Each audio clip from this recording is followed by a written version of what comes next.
여러분 안녕하십니까, 빨간아재입니다. 10초 전까지 생방송을 하다가 방송을 끊고 다시 녹화본을 업로드하기 위해서 촬영을 하고 있습니다. 버퍼링이 너무 심하다고, 소리를 들을 수가 없다고 방송이 끊겨서 많은 분들이 불편해 하셔서요. 일단은 뭐 내용 전달해 드리는 게 목적인데, 내용을 알아들을 수 없을 정도로 버퍼가 심하면은 안 되잖아요. 그래서 부득이하게 생방송을 한 20여 분간 진행하다가 끊고 축약을 해서 오늘의 소식을 녹화본을 다시 업로드 해드린다는 점 먼저 말씀을 드리고요. 생방송 중에는 오늘 서초동 법원에서 있었던 윤석열 재판 소식 관련해서 언급을 했는데, 그 내용은 지금 생략하겠습니다. 생략하고 두 가지 소식만 전해드리기로 하죠. 우선은 이재명 대표의 위증교사 사건도 연기가 됐습니다. 선거법 사건, 대장동 사건에 이어서 오는 20일, 다음 주 화요일에 공판 기일이 잡혀 있었는데요. 위증교사 사건도 공판 기일 추정됐습니다. 추후 기일을 정한다라는 뜻이에요. 대선 이후에 다시 열지를 보겠다, 20일 공판 열지 않겠다, 이런 의미죠. 사실 이 사건은 투표 당일인 6월 3일까지도 일정이 잡혀 있었거든요. 근데 그 이후에 이제 투표일이 확정이 됐으니까 이 사건은 왜 연기를 빨리 결정을 안 할까 궁금했는데, 오늘 아침에 공지가 떴습니다. 추정한다고 공지가 떴고, 이 위증교사 사건은 이재명 대표가 1심에서 무죄 판결을 받았던 사건이잖아요. 그래서 항소심도 크게 걱정은 안 했는데, 저는 오히려 함께 공범으로 기소됐고 위증 혐의로 1심에서 벌금형 유죄 판결을 받았던 김진성 씨의 태도가 매우 흥미롭게 전개되던 재판이거든요. 그래서 만에 하나 연기가 안 되고 진행이 된다면 20일 공판 매우 흥미롭겠다 생각을 하고 있었는데, 어쨌든 결국 연기가 됐고, 제가 왜 흥미롭다고 표현을 하냐면, 1심에서 이재명 대표는 위증 교사 혐의로 기소됐는데 무죄. 근데 위증을 부탁을 받고 위증을 했다고 주장하는 김진성은 유죄 판결을 받았잖아요. 근데 항소심에서 김진성 씨 태도가 180도 바뀌었습니다. 혐의를 전부 부인한다. 그러니까 애초에 1심 재판 전에 검찰이 수사를 할 때 김진성 씨도 처음에는 아니 나는 뭐 위증해달라는 부탁을 받은 적이 없어요, 나는 위증한 적이 없어요 라고 진술을 하다가 어느 순간 자백을 하는 진술을 하거든요. 그러니까 진술을 번복한 거예요. 이재명 대표의 부탁을 받았습니다. 그리고 결과적으로 내가 위증을 했습니다. 적극적으로 자백 진술을 했고 법정에서도 그렇게 주장을 했어요. 근데 왜 항소심에서는 태도가 180도 바뀌어서 전부 무죄 주장을 하느냐. 뭐 1심 재판부가 그 증언의 내용을 상세히 구분을 해서 이것은 당시의 객관적 사실관계와는 어긋나지만 그 김진성 본인이 알고 있는 내용대로 잘못 알고 있을 수 있잖아요. 착오에 의해서 진술한 거기 때문에 고의성이 없어서 위증이 아니다라는 대목도 있고, 그리고 이것은 객관적 사실과 부합한다라는 대목도 있고, 그 발언을 잘게 쪼개서 이렇게 구분을 해서 판결을 했는데, 이제 김진성 씨는 내가 1심 때 자백 진술을 했던 거는 전반적인 부분에 대해서 자백 진술을 한 건데, 그거를 잘게 쪼개놓고 보면 이거는 내가 진술한 취지와 다르다는 거죠. 그래서 결과적으로 1심 재판부가 잘 정리를 해줬으니까 그 1심 재판부 판결 취지를 반영을 하면은 나는 자백하지 않는다, 내가 유죄난 부분에 대해서 자백하지 않는다, 이렇게 이제 말을 바꾼 거예요. 그런데 예정돼 있는 20일 공판기일, 첫 번째 항소심 공판기일인데, 이날 예정돼 있는 게 피고인이기도 하지만 김진성 씨가 증인으로 채택이 돼 있었습니다. 그러면 본인이 내가 자백했던 거는 그런 취지가 아니었습니다 라거나, 또는 내가 사실과 다르게 자백 취지로 진술을 했던 것은 검찰의 압박이 두려웠기 때문입니다, 이런 취지로 진술을 하거나 뭔가 예의가 있을 거 아니에요. 뿐만 아니라 항소심 재판부가 준비기일 과정에서 야, 김진성이 그 수사할 때, 그 진술 번복될 때 다른 사건 수사도 진행 중이었었어? 근데 그건 왜 종결을 안 하고 있었어? 혐의가 없으면은 무혐의 처분하면 되고, 혐의가 있으면 기소하면 될 거 아니에요. 근데 공범은 대법원 확정 판결까지 받는 동안 김진성은 검찰이 손에 쥐고 있었던 겁니다. 이 사건뿐만이 아니에요. 그러니까 수억대 수십억대 알선수재와 사기 사건을 검찰이 쥐고 있단 말이에요. 그래서 재판장이 의문을 품은 거예요. 이거 왜 처분 결과 종결 안 하니? 그럼 진행 중이던 다른 사건 그거 어떻게 진행되고 있던 건지 그 자료 제출해. 그래서 검찰이 뭔가의 서면을 제출했거든요. 이것도 재판장이 김진성의 자백 진술의 배경을 의심한 거예요. 야, 이거는 본인이 유죄라고 나는 위증을 했다라고 자백을 해도 벌금형밖에 안 받잖아요. 근데 검찰이 쥐고 있는 나머지 2개, 3개의 사건은 그건 징역형이거든요. 수십억, 수억대의 알선수재와 사기 사건인데 그 싸게 막을 수 있는 기회일 수도 있잖아요. 다시 말하면 피고인의 또는 증인의 궁박한 처지를 이용해서 허위 진술을 받아낸 것 아니냐. 진술이 번복됐을 때 그 번복된 진술의 신빙성을 판단하는 기준 중에 하나가 대법 판례상 당시에 다른 사건을 수사 재판 중이어서 궁박한 처지에 있었고 그것이 진술 번복에 영향을 끼칠 가능성은 없는지, 이것 또한 허위 진술 여부를 판가름하는 기준이거든요. 재판부가 이거를 들여다보겠다는 거죠. 그래서 이 김진성의 증인신문 첫 번째 이 본 공판이 매우 관심이 많이 갔는데 어쨌든 이것도 연기가 됐습니다. 그래서 결과적으로는 이재명 대표가 직접 출석해야 하는 재판 3건 다 대선 이후로 이제 모두 연기가 됐고요. 다만 2주 뒤죠. 27일에 예정돼 있는 수원에서 진행되고 있는 2개의 사건, 대북송금 사건과 법인카드 배임 사건은 이재명 대표가 직접 출석하지 않아도 되는 공판 준비기일이거든요. 변호인만 출석하면 되는 사건입니다. 그래서 그 2개 사건에 대해서는 변호인이 공판기일 연기 신청을 하지 않았어요. 그러니까 아마 이거는 준비기일은 그대로 진행이 될 것 같다, 이렇게 예상이 되고요. 오늘은 유동규 씨 법정에 들어갔다 왔거든요. 유동규와 대장동 민간사업자 4명에 대한 재판이 오늘 열렸는데 김만배, 남욱, 정영학, 정민용, 이렇게 총 5명이 피고인인 사건입니다. 근데 이 사건은 2021년 10월부터 진행이 된 사건이에요. 그러니까 3년 반을 넘긴 사건입니다. 만 4년이 다 돼가는 사건인데 이게 다음 달 6월 말까지 마무리가 될 것 같습니다. 재판장이 증인신문 다 끝나고 나서 이달에 2번 남았거든요. 이달에 2번 남고 6월 기일도 미리 다 지정을 한 거예요. 매주 월요일마다 하고 그 중에 한 번은 금요일도 하고, 그러면은 이달에 2번, 6월에 6번 해서 8번을 더 일정을 잡아놓고 6월 말까지 이 사건을 마무리하려고 한다, 이렇게 얘기를 했습니다. 지금 마지막 증인신문 정진상 전 실장 증인신문 절차가 진행 중이거든요. 한 번 정도 더 신문하면 될 것 같아요.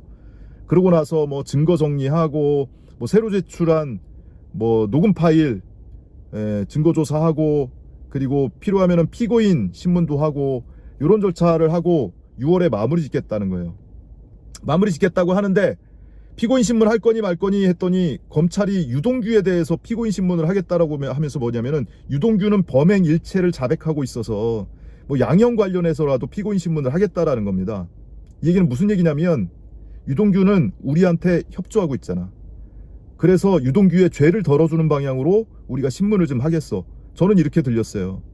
실제로 이전에 김용전 부원장 사건, 그 이재명 대표의 대선 경선 자금 사건이죠.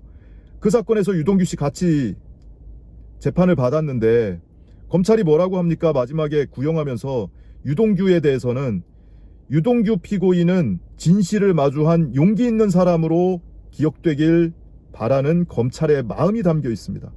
이러면서 선처를 애절하게 호소하고 결국 법리 적용을 엉뚱하게 해서 무죄 판결을 받게 만들었잖아요. 그러니까 구형, 양형 단계뿐만이 아니고 유동규에 대해서 피고인 신문을 하면서 그 책임을 전부 이재명, 정진상에게 떠넘기고 유동규의 죄를 덜어주고 이런 방향으로 피고인 신문을 하려고 하는 것이다. 확신합니다. 자, 그런데 오늘 증인신문 끝나고 재판장이 또 이런 얘기를 해요. 야, 지금 계속 진행되는 걸 보니까 오늘 유동규도 그렇고 2021년 이 사건 수사 당시에 유동규는 김만배하고 전화통화를 안 했다는데 김만배하고 정진상 전 실장은 통화를 계속 했다며. 근데 그러면은 통화 기록이 증거로 제출됐어야 되는데 우리가 아무리 찾아도 증거가 없더라. 어떻게 된 거니? 검찰한테 물은 거예요. 근데 검사가 그거는 우리가 확인 후에 보완하겠습니다 라고 답변을 했는데, 그 뒤에 김만배, 통화 당사자인 김만배 측 변호인이 그때 김만배 피고인은 정진상과 통화를 한 적이 없습니다. 아마 증거가 없을 겁니다. 이렇게 얘기를 해요. 이 부분이 중요한 게 뭐냐면요, 뒤에 한 번 더 말씀드리겠지만 유동규 씨가 오늘 정진상 전 실장을 상대로 적대적인 관계잖아요. 증인신문을 하면서 계속 본인의 책임은 덜고 나는 니들이 시켜서 한 거지, 나는 니들이 지시해서 또는 승인받아서 한 거지 하면서 이재명 대표와 정진상 전 실장에게 책임을 계속 전가하는 그런 방향으로 신문을 했거든요. 연장선상에서 이 사건 수사 때 내가 뭐 휴대번호를 폐기하거나 또는 언론 보도라든지 수사 상황에 대해서 논의를 하는 그 상대 중에 하나가 정진상이었어. 그리고 정진상은 내가 나중에 보니까 김만배하고도 수시로 통화하는 사이였더라. 이렇게 전제를 해놓고 신문을 한단 말이에요. 그러니까 책임을 정진상과 이재명 대표에게 떠넘기기 위한 방편 중에 하나로 이 정진상 김만배 직거래 주장을 하고 있는 건데, 재판장은 야, 그런 주장은 있는데 증거가 없다 이거예요. 근데 이 주장이 매우 믿기가 어려운 것이요, 이전에 2022년에 유동규가 직접 진술한 피의자 신문조서와 이후에 법정에서 증인으로 출석해서 증언한 증언 내용을 보면요, 계속 빌드업 돼요.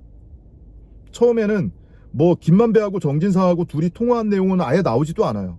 나오지도 않다가 검사가 야, 김만배가 정진상한테 문자 보내고 연락하고 막 이랬더라. 그랬더니 나 그때는 몰랐는데 지금 보니까 나 제쳐놓고 둘이 직거래한 것 같은데요, 이렇게 진술하고 나중에 법정에 증인으로 출석해서는 처음부터 정진상, 김만배 그리고 김용 셋이서 모든 상황을 공유하는 사이였다, 이렇게까지 빌드업을 해요. 그러니까 얘기가 본인도 모른다고 했다가 나중에는 검사가 제시한 거 보니까 그런 거 같다고 했다가 그 다음에는 법정에 나와서 원래 그 셋이서 계속 짬짬이 하던 사이였어, 이렇게까지 빌드업되고 결국 오늘 법정에서는 본인이 직접 정진상 전 실장을 상대로 증인신문하면서 김만배, 정진상이 수시로 통화한 것을 기정사실로 전제해놓고 신문을 한단 말이에요. 그걸 재판장이 의심을 하는 거죠. 실제로 구체적으로 보면 2022년 10월에 유동규의 피의자 신문조서를 보면요, 이 10월이 어떤 시점이냐면 22년에 윤석열이가 대통령 취임하고 나서 7월에 수사팀을 싹 교체하죠. 2기 수사팀이 전면 재수사 또는 보완 수사를 합니다. 그리고 10월, 9월 말부터 10월에 이르러서 유동규가 검사님이 너무 진심으로 대해줘서 모든 걸 사실대로 털어놓을게요 라고 얘기하기 시작한 시점이에요. 근데 이 10월 8일에 유동규의 피신조서에 보면은 이런 대목이 있습니다. 검사가 묻습니다. 야, 1년 전에 21년 9월 28일, 이 시점은 유동규 압수수색하기 직전이거든요. 28일에 네가 정진상한테 통화를 했지, 전화를 했지. 그래서 11초 동안 통화했는데 이 통화 목록이 나올 거 아닙니까? 그때 무슨 내용으로 통화했어? 그때 유동규가 뭐라고 진술하냐면 그때 정진상이 술자리였던 것 같은데 나보고 조심해라, 뭐 압수수색 나올 수 있다, 이 얘기를 하면서 근데 더 통화 못한다, 내가 지금 통화 못한다 하고 그냥 짧게 끊었다, 11초 만에. 그렇게 진술을 해요. 그러고 나서 다음날 아침 일찍 또 통화를 하거든요. 근데 그때는 무슨 얘기했어? 라고 물었더니 그때 아마 그 시점이 정영학 회계사가 그 이른바 정영학 녹취록을 들고 검찰에 다 제출했다, 이런 얘기가 아마 나올 때인 것으로 저는 기억을 해요. 그 시점인데 정진상이 정영학이 어디까지 알고 있냐, 뭘 갖고 들어간 거냐, 네가 혹시 정영학이나 김만배, 남욱한테 책 잡힌 게 있냐, 지금 이 불똥이 어디까지 튈 것 같냐, 이런 걸 물어보더라. 그러니까 이날 10월 8일 이 진술을 할 때는 뭐 정진상하고 김만배하고 통화하고 이런 얘기는 하나도 없어요. 근데 20일쯤 지나서 10월 27일에 유동규 씨 조사를 하는데 또 이런 대목이 있습니다. 검찰이 물어요. 야, 김만배가, 우리가 보니까 김만배가 너하고 유동규 당신하고 연락을 하기 직전 또는 직후에 정진상한테 문자를 보내는 등 연락을 취했더라. 김만배하고 정진상하고 직접 연락한 이유가 뭐니? 그걸 유동규한테 물어요. 그걸 유동규가 어떻게 합니까? 아무튼 물어요. 연락을 취했다고 전제를 해놓고. 그러니까 유동규가 이래요. 나 그때 당시에는 김만배하고 정진상하고 통화하는 줄 몰랐는데요. 지금 검사님이 얘기해서 처음 하는 건데요. 근데 그랬다면 어느 순간에 저를 제쳐두고 김만배하고 정진상하고 직거래한 거 아닐까 싶습니다. 그러면서 정진상 김만배 직거래 또는 통화, 이 얘기가 처음으로 등장하는 거예요. 검찰의 유도신문에 충실하게 부합하는 진술을 한 거죠, 유동규 씨가. 그리고 심지어 이런 얘기도 해요. 정진상이 그때 나한테 김만배 전화번호를 물어봤어요. 그래서 내가 정민용한테 시켜서 미국에 가 있는 남욱한테 김만배 전화번호 확인해서 그 확인된 전화번호를 내가 정진상한테 알려주려고 전화를 했는데요. 정진상이 전화를 안 받았습니다. 그래서 내가 김용 전 부원장한테 전화를 해서 그 번호를 알려줬습니다. 이런 진술도 거기에 또 곁들여요. 자, 한 단계 빌드업 됐죠? 10월 8일의 진술, 10월 27일의 진술. 그러고 나서 1년쯤 지나서 23년 11월에 유동규가 증인으로 출석해서 증인신문을 하는데, 검찰 신문하는데 유동규가 뭐라고 하냐면, 그때 당시에 김용과 정진상, 김만배 이 셋이서 모든 상황을 처음부터 공유하는 사이였습니다. 정진상, 김만배 수시로 상황을 공유하는 그런 친밀한 관계였습니다. 아니, 통화하는지도 몰랐다면서요. 통화 안 하는지 알았다면서요. 근데 처음부터 공유하는 건 어떻게 알고 법정에서 이렇게 증언을 합니까? 그러니까 검찰의 신문이 거듭될수록 유동규의 진술이 점점 더 구체화되고 적극적이 되는 거예요. 정진상, 김만배 직통, 직거래. 그리고 급기야 오늘은 법정에서 정진상을 상대로 그 수시로 직거래했다는 사실을 전제로 해놓고 신문을 하는 거죠. 야, 니네 둘이 직거래하는 그 시기에 내가 어떻게 수천억을 혼자 몰래 해먹을 생각을 했겠니? 그게 말이 되냐? 이러고 정진상을 상대로 물은 거예요. 근데 재판장이 이거 이상하다. 정진상, 김만배 통화 기록이 없는데? 있으면 내봐. 이렇게 된 거죠. 유동규의 진술을 있는 그대로 지금 믿지 못하겠다라는 재판부의 의심이 확인되는 대목이고요. 그리고 그 밖에 정진상 전 실장이 오늘 증인으로 출석한 건 두 번째거든요. 그 이전에는 이재명 대표를 증인으로 채택했었는데, 이재명 대표가 계속 국회 일정, 당대표로서의 일정 등을 이유로 불출석 사유를 제출하고 출석하지 않았죠. 그래서 결국 재판장이 더 이상은 이재명 대표에 대해서는 증인 소환을 중단하고 이제 예정되어 있는 마지막 증인 정진상 전 실장 증인신문을 시작하겠다. 그래서 정진상 전 실장이 오늘 두 번째 출석한 거예요. 지난번에는 검찰 신문이 있었고, 오늘은 유동규 측 신문이 있었던 겁니다. 유동규와 유동규 변호인이 정진상 전 실장을 상대로 증인신문을 한 날이에요.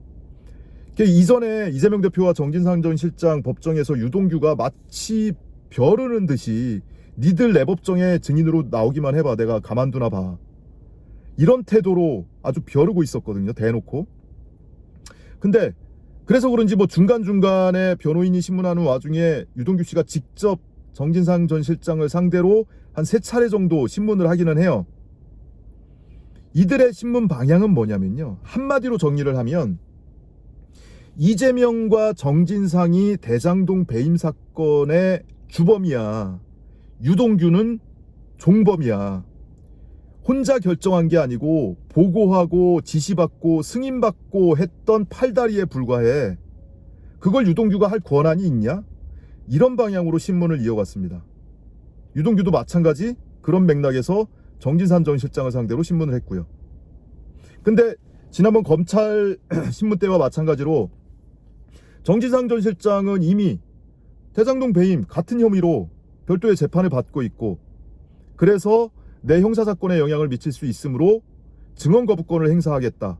그래서 지난번에 검찰 주신문 할 때 한 700~800차례 거부합니다 했고, 오늘 유동규와 유동규 변호인이 증인신문을 하는데도 한 250여 차례 증언 거부합니다 반복을 했어요. 계속 증언 거부를 하겠다고 하니까 유동규 변호인은 유동규의 일방적 주장을 읊어요. 언제 어디서 뭘 했는데 그때 유동규가 당신한테 보고를 했다고 하는데 사실이지. 어쩌고 저쩌고 하는 뭐 결정사항이 있었는데 이거는 도시개발공사 유동규 본부장이 혼자 결정할 수 없었다고 하는데 사실이지. 유동규의 일방적 주장을 쭉 읊고 사실이지. 그게 맞지.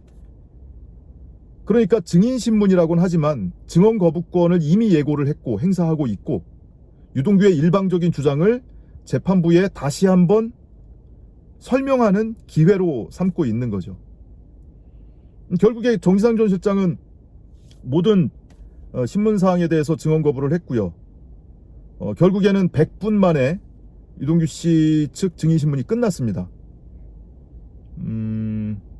구체적으로는 대장동 민간사업자 공모를 위한 공모지침의 내용, 그리고 초과이익 환수에 대해서, 그리고 이 사업성을 극대화하기 위한 조치, 뭐 용적률을 상향하고 임대주택 비율을 낮추고 서판교 터널을 개설을 하고, 요런 조치 사항들이 유동규가 아니고 또는 민간사업자가 아니고 정진상 당신과 이재명의 지시 또는 승인하에 진행된 거 맞지?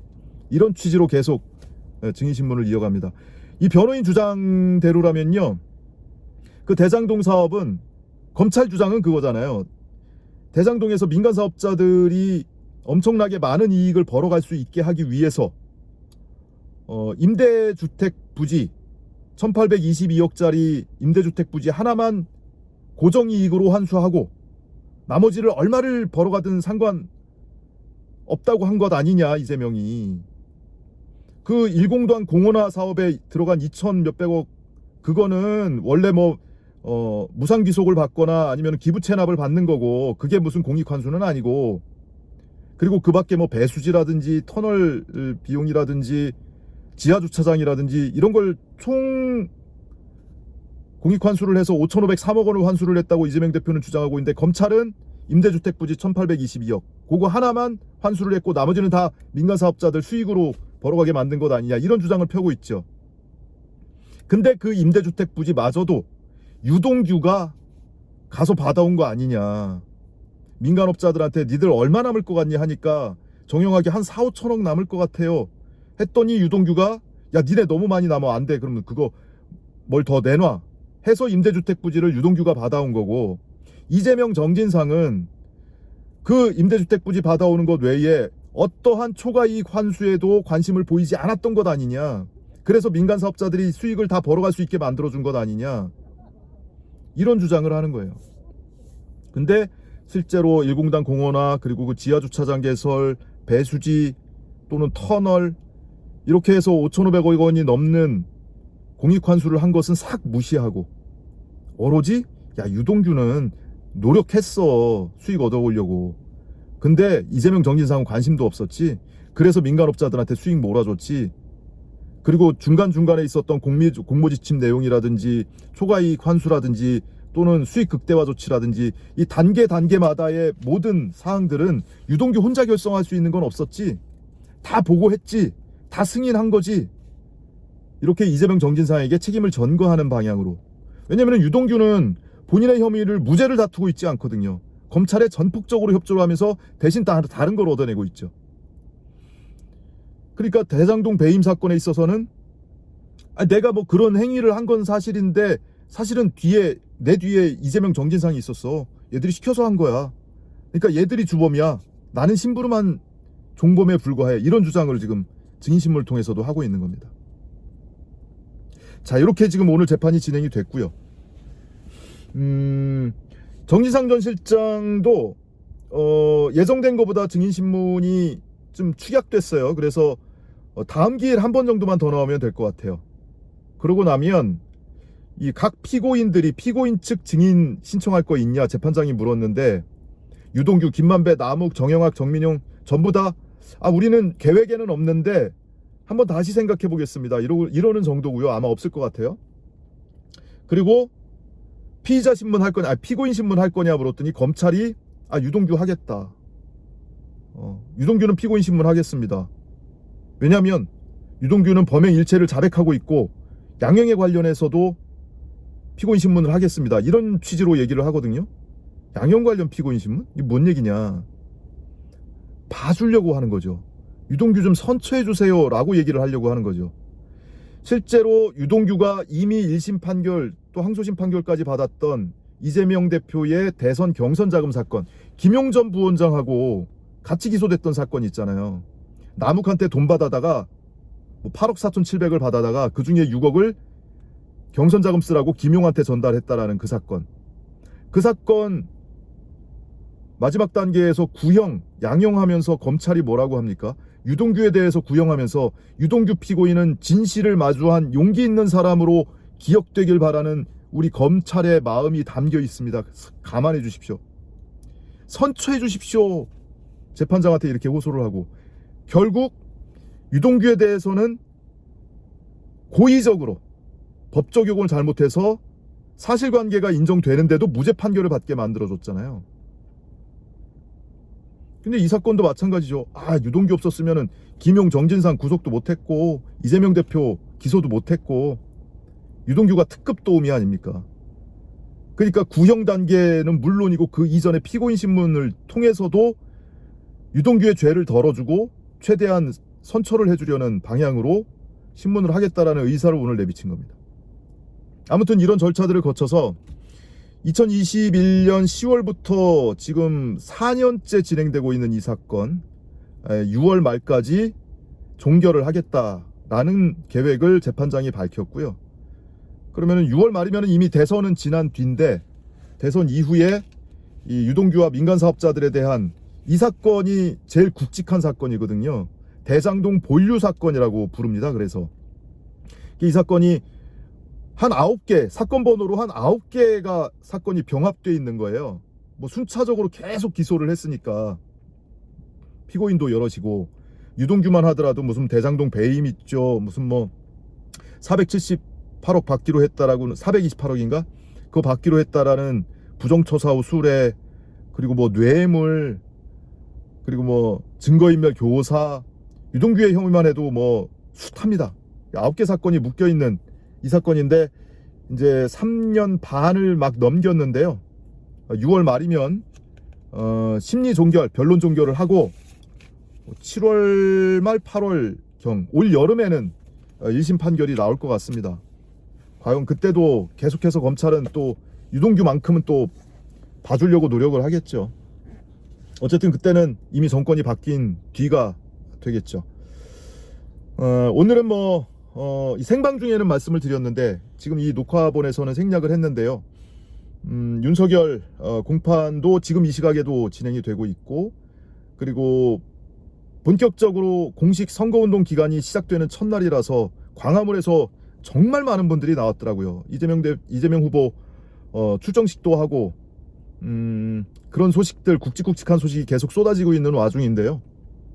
대선은 대선대로 또 챙겨야 되겠지만 이제 한 달도 채 남지 않았으니까 대선 전에는 이 관련 사건들 이재명 후보를 둘러싼 이 관련 사건들 끝까지 어떻게 마무리되는지 계속해서 팔로우하고 여러분께 소식 전해드리도록 하겠습니다. 다시 한번 오늘 직전에 진행된 생방송 보시면서 버퍼링 때문에 불편하셨던 여러분께 사과 말씀드리고요. 대신에 이렇게 버퍼링 없게 축약을 해서 녹화본으로 여러분께 오늘 소식을 전해드렸습니다. 여기서 마치겠습니다. 시청해주신 여러분 고맙습니다.